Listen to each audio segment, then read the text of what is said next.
আসসালামু আলাইকুম। আজকে আমি ফ্রেঞ্চ ফ্রাই বানাবো। তার জন্য এখানে কয়েকটা আলু নিলাম। এখন আলুগুলো আমি লম্বা লম্বা স্লাইস করে কেটে নেব। আলুগুলো এখন ভালোভাবে ধুয়ে সেটা আমি সিদ্ধ করতে দিব। তার জন্য এখানে আমি চুলায় একটা প্যান বসিয়ে দিলাম। প্যানে কিছুটা পরিমাণ পানি দিলাম। সেখানে আমি এখন আলুগুলো দিয়ে দিব।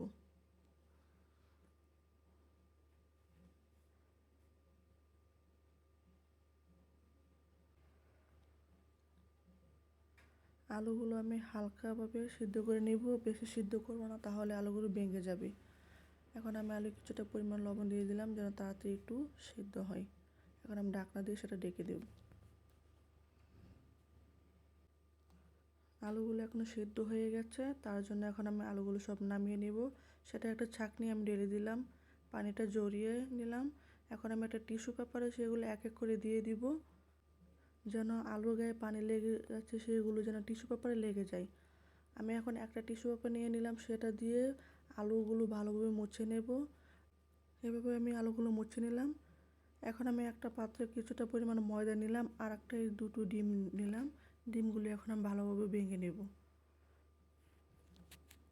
আর এদিকে আমি চুলায় একটা প্যান বসিয়ে দিলাম। প্যানে কিছুটা পরিমাণ তেল দিয়ে দিব যেন তেলটি গরম হয়ে আসে।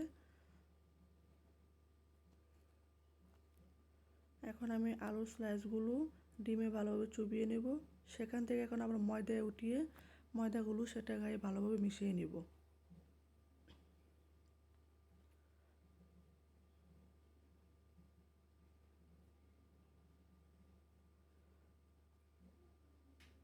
এখন সেটাই আমি চুলায় বসানো প্যান, সেই তেল এখন দিয়ে দিব। এভাবে এক এক করে সবগুলো আলু এভাবে মিশিয়ে ময়দায় মিশিয়ে সেটা চুলায় প্যানে দিয়ে দিব। এভাবে এক এক করে সবগুলো ভেজে নেব।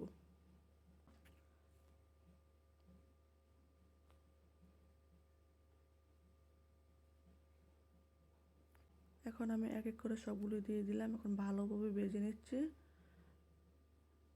এখন সেগুলো উলটপালট করে ভালোভাবে ভেজে নিলাম। এখন সবগুলো নামিয়ে নেব।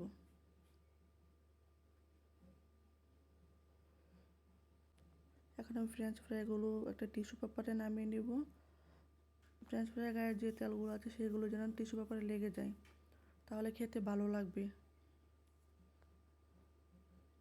এখন এক এক করে সবগুলো আমি নামিয়ে নিলাম। এখন আমি ফ্রেঞ্চ ফ্রাইগুলো একটা পাত্রে নিয়ে নিলাম। সেগুলোর মধ্যে আমি একটা ম্যাগি মশলা মিশিয়ে নিলাম।